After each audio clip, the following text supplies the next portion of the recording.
আসসালামু আলাইকুম। আজ আমি রান্না করব লইট্টা শুটকি বোনা, তাও আবার আমার হাতের স্পেশাল শুটকির রেসিপি। প্রথমে আমি শুটকিটা টেলে নেব, তারপরে হালকা কুসুম গরম পানিতে ভিজিয়ে রাখবো কিছুক্ষণ।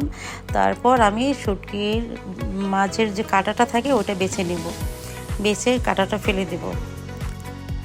এভাবে কাঁটাগুলি বাছতে হবে।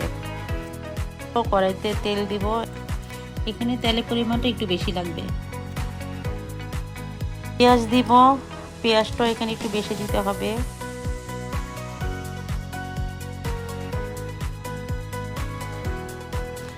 তারপরে পেঁয়াজগুলি ভেজে নেব। পেঁয়াজটা আমরা হালকা ভেজে নেব, তারপর বেছে রাখা শুটকিটা দিয়ে দিব। শুটকি আর পেঁয়াজ একসাথে ভেজে নেব, হালকা ভেজে নেব।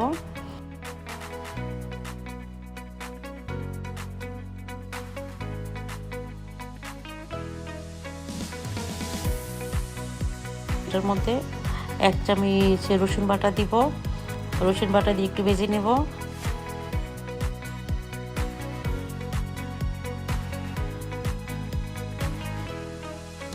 এখানে আমি 3 চামচ শুকনো মরিচের গুঁড়া, 1 চামচ ধনিয়ার গুঁড়া, 1 চামচ কাশ্মীরি মরিচের গুঁড়া একটু পানি দিয়ে কিছুক্ষণ আগে ভিজিয়ে রেখেছি, এটা দিয়ে দিব। এখানে জালটা যার যার ইচ্ছে মতো কম বেশি করা যাবে।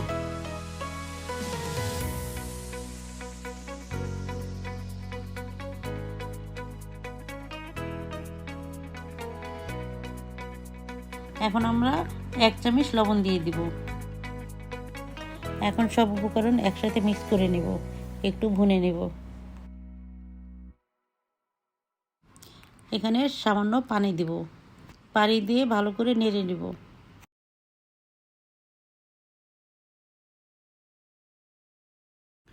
এখন আমরা এখানে রসুন দিব, রসুন দিয়ে ভালো করে নেড়ে নেব। বড় রসুনগুলি 2 টুকরা করে নেব, ছোটোগুলি পুরো আনাম দিয়ে দিব। রসুন দিয়ে ভালো করে নেড়ে চেড়ে ঝোলটা শুকিয়ে গেলে 3-4টা কাঁচামরিচ দিয়ে দিব, এটার স্মেল সুন্দর আসবে। পানিটা শুকিয়ে যাবে, আমরা নামিয়ে নেব।